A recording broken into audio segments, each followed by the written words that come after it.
Барлықтарыңызға қайырлы күн, қалдарыңыз қалай? YouTube каналыма қош келдіңіздер. Бүгін біз сіздермен қалай мені 22 жасында осы миллионер қылған 5 қағида қалай пайда болды және мен оны қалай ұстанамын, сол жайлы сөйлесетін боламыз. Қыздарда көп кездесетін ол потребительский шығындарды көп жасамау, яғни оған көп ақша құртпау. Потребительский шығын дегеніміз ол не нәрсе? Потребительский шығын деген ешқашан таусылмайтын, күнделікті сатып алу керек, әрдайым сұраныста болатын товарлар. Мысалы, қыздардың жағдайында ол косметика, киім, тамақ, аяқ киім, шуба, куртка деген сияқты бітпейтін нәрселер, сумка мысалы айта берсең өте көп. Солардың барлығы бізде жалпы потребительский шығындар деп саналады.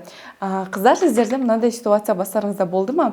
Егер де мен қазір осы киімді немесе осы аяқ киімді алсам, мен осыдан кейін 1-2 жыл немесе 3 жылға дейін точно басқа нәрсе алмаймын. Бұл ең әдемісі, ең күштісі деген сияқты ойымызбен алдау болады. Шынымен де ана нәрсені біз қатты қалап аламыз, бірақ та бәрібірде уақыт өте келе, мысалы 1 сезоннан кейін немесе 2 сезоннан кейін жаңа нәрсе алғың келіп тұрады. Бұл нәрсе менің ойымша тек менде ғана емес, барлық қыздардың басынан өтеді. Және бұл шынымен де өте өмірде жиі кездесетін проблемалардың бірі деп айтсам да болады. Себебі біз ойлаймыз, қыздармен егер де бізге бір қатты ұнайтын бір нәрсені сатып алатын болсақ, осымен шығын тоқталады деген сияқты. Негізінде потребительский шығын ол ешқашан тоқтауы бітпейтін шығын екенін түсінуіміз керек. Мысалы, косметика. Косметиканы біз 3 айда бір, 4 айда бір міндетті түрде ауыстырып тұрамыз. Сізге соған бола, мысалы $100 бір тоналка, немесе $100 помада. Қазіргі таңда өте қатты, тем более Инстаграмда білесіздер, демонстративное потребление деген нәрсе қатты болып жатыр. Яғни демонстрацияға бізге экранға қымбат люксовый нәрселерді көп көрсетеді, және соның арқасында көптеген жас қыздар өздеріне қымбат люксовый косметика алғысы келеді. Бірақ та соңында айналып келген кезде ол қымбат люксовый косметиканың жалпы күнделікті потребительский товар екенін ұмытпауымыз керек. Себебі ол нәрсе аяқталады және ол нәрсе біткеннен кейін сізге жаңадан басынан сатып алу керек.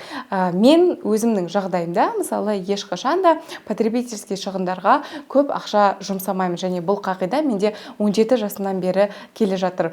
Оны маған үйреткен әрине анам болатын. Қанша жерден сен жақсы нәрсені, қымбат нәрсені қалап тұрсаң да, жай ғана соған альтернативасын іздеп, одан да ақшаңды жина. Себебі бәрібірде ол нәрсе сен қымбат қалсаң да аяқталады және саған новыйдан сатып алу керек болады. Ал егер сен альтернативасын кішкене болсын арзанырақ түрін сатып алу арқылы ақшаңның қалған бөлігін капитал жинауға құрайтын болсаң, ертең университетке түскен кезде және университет бітірген кезде, тұрмысқа шыққан кезде де өзіңнің жеке капиталың болып, өз-өзіңмен мақтанып, қаржылай еркін, өзіңе сенімді, күшті қыз баласына тем более керек нәрсе, яғни финансовая подушкаң болған кезде, ешқандай косметика, ешқандай сумка бермейтін саған сезімді, сол қаржылай жалпы безопасность сенде болған кезде финансовая подушкаңнан алатын боласың деп маған анам үйреткен болатын, және содан бері міне 6 жыл бойы мен осы нәрсені ұстанып келе жатырмын. Келесі, екіншісі, ол ақшаны жай ғана жинау емес, ақшаны көбейту. Себебі мен ең басында ақшаны жинауды көрген болатынмын. Ақша жиналады, мысалы депозитта немесе наличка деген сияқты. Бірақ күндердің бір күні сенде бір запрос ішінде пайда болады. Немесе ақшаның кететін бір жері бәрібір шығады, пайда болады. Сол кезде тұрып сол нәрсеге құртып тастайсың. Немесе тұрған ақшаң міндетті түрде жаратылады. Ол сені үлкен цельдарыңа жеткізбей жатып жаратылады. Немесе жай ғана инфляцияның арқасында құнсызданып кетеді. Өткен сабақтарда мен каналымда инфляция туралы өте жақсы сабақ түсірген болатынмын. Соны да міндетті түрде қарап алыңыздар. Сол себепті мен ақшамды жай ғана жинауды емес, оны көбейтуді де үйрендім. Ол қалай десеңіздер, активтерге салу арқылы, яғни акция, облигация, алтын деген сияқты сондай құнды қағаздарға салу арқылы, сол арқылы көбейтуді үйрендім. Және қазіргі таңда менің бижутерия бойынша да және кәдімгі инвестициялық 999 пробадағы физикалық алтынды беретін акцияларында, ETF-тарымда, портфелімде өте көп, және солар қазіргі таңда маған жақсы қосымша табыс әкелуде. Сол себепті, егер де сіз бір ақшаны, мысалы, сізде инвесторское мышление болатын болса, онда сіздің қолыңызға 5000 теңге түссе де, қалай осы 5000 теңге маған пайдалы бола алады, қалай бұл 5000 теңгенің арқасында мен 15-20 мың теңге шығарамын деген сияқты, сіз әр нәрсеге қол астыңыздағы немесе сатып алайын деп жатқан сөйтіп қарасаңыз, әр әрдайым сіздің капиталыңыз үлкейе береді және қолданыстағы заттарыңыз қымбат, сапалы, тұрақты түрде болатын болады. Келесі ол үшіншісі уақыт ең маңызды ресурс екенін ұмытпау. Менің жалпы миллионер екен шынымендегі ең маңызды бір жалпы қағида осы шығар: уақытымды тиімді пайдалану және уақытымды тек қана керек нәрсеге жұмсау. Себебі қазіргі таңда білесіздер, өте көп интернет қатты дамып жатыр. Инстаграм, TikTok, Facebook, YouTube деген сияқты адамдарда скроллинг деген нәрсе өте қатты болып жатыр. Соның кесірінен адамдарға өмірлеріне уақыттары жетпейді. Маған көп қыздар консультацияда айтады: Аружан, сіз қалай осы жалпы тұрмысқа да шықтыңыз, мысалы қазір отбасыңыз да бар, ата-енеңіз де бар, плюс сіздің командаңыз бар, еще личный блогыңыз бар, тағы да бір-екі бизнесіңіз бар, акциялардан қанша тауып жатсыз, сіз бәріне қалай үлгересіз деген осындай сұрақ көп менде қыздардан болады. Жалпы ең басты айтқым келетін нәрсе, қыздар, біздің уақытымызды басқа еш нәрсе алмайды. 90% уақытымызды алатын нәрсе ол телефон. Себебі барлықтарыңыз телефондарыңызды қарап, экранны, времяны қарап көріңіздер, кемі бәрінде 7, 8, 9, 10 сағатқа дейін.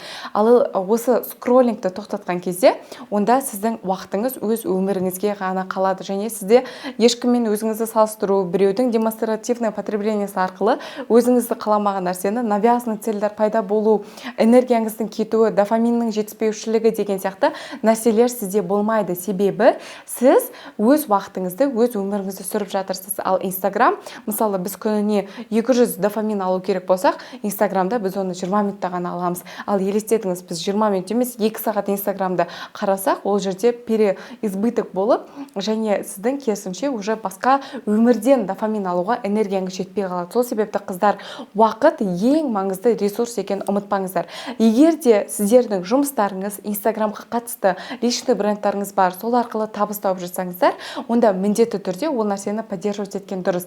Ал егер де TikTok, Instagram, YouTube деген нәрселер, мысалы YouTube'дан жарайды, ол бізге керек, бірақ қандай кез келген соцсетті алып қараңыз, ол сізге ақша келіп жатыр ма, және пайдалы нәрсе келіп жатыр ма? Егер де жоқ болатын болса, онда күніне бар болған 1 сағатқа кіруге кеңес беремін, немесе мүлдем өшіріп тастауға кеңес беремін.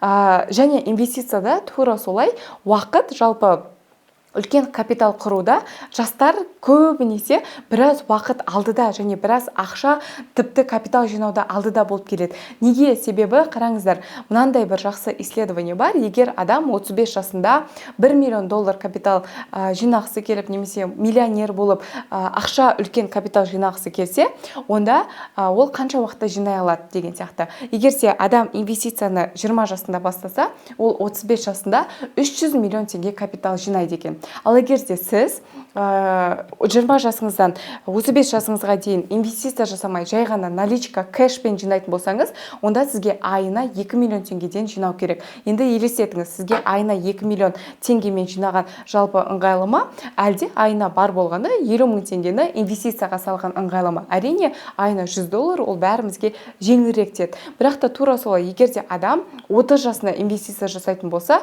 ол 35 жасына дейін бар болғаны 8 миллион теңге капитал жинайды. Бұны біз сложный проценттің күші деп атаймыз. Енді қараңыз, сіз 20 жаста бастаған адам 300 миллион теңге жинайды, ал 30 жасында бастаған адам 8 миллион теңге жинайды. 300 миллион теңге мен 8 миллион теңгенің айырмашылығы жер мен көктей. Сол себепті жыл сайын сіз қанша уақыт жоғалтудан бөлек қаншама ақша жоғалтып жатқаныңызды ұмытпаңыз. Ал егер жасыңыз әлі 25-ке толмаған болатын болса, 30-ға толмаған, онда мен сізді құттықтаймын. Сіздің болашақта инвестиция арқылы миллионер болатын шансыңыз өте жоғары, және үлкен капитал жинай алатын шансыңыз жоғары. Себебі сізде басқа адамдарға қарағанда мүмкін сізде қазір жүріп тұрған мықты керемет бизнес жоқ шығар, бірақ та сізде қазір уақыт бар, және сізге айына бар болғаны $50, $30, $100 инвестиция жасасаңыз да, соның өзі үлкен капитал жинап миллионер болуыңызға жеткілікті.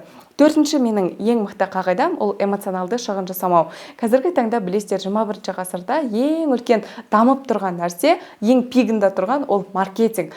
Қай жерге қарамасаңыз да, TikTok'та да агрессивный маркетинг. Қазір маркетологтардың ең күшті жұмыс жасап жатқан кезеңдері.